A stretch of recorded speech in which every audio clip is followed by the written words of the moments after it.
A new feature in Revit 2025 is the ability to auto-join or auto-join and lock walls together when they're being created.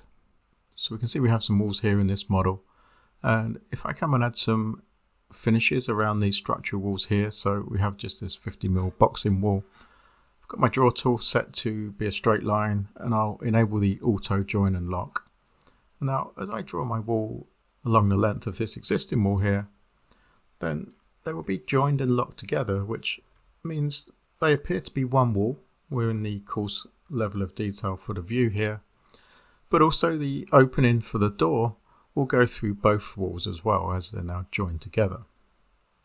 If I select one of the walls, we can see that they're also locked, so that should this wall move, then the finish will also move with it.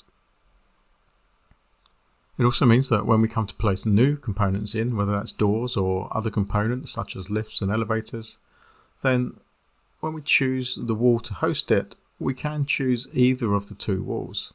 So in this instance, I'm going to choose the finish wall.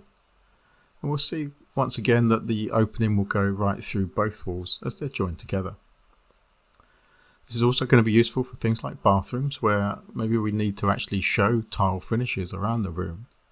So once again, I can click on the wall tool, change my wall type to be the 10mm tile wall that I have created here. You see auto join and lock is still enabled, so I'll swap to the rectangle sketching tool here, and now we can just snap to the corner. I can see it's actually going outside, so I'll use the spacebar just to flip that around, and then snap to the opposite corner. And we can see that we've added those tiles around all four walls. We still have the opening through the walls as well. And because they're locked, if the wall does move, we can see that the finished wall will move with it. One thing to be aware of is when we're not in coarse detail level, so if I swap to fine, then we may need to adjust our door families, as by default they tend to just span the host wall here. So this one, we can see that we've added some parameters to this to enable it to extend beyond the host wall. So just using some offset parameters here, I can just add in the thickness of the extra wall that we've got joined on, and that way our door spans through both of those walls and gives us the correct junction.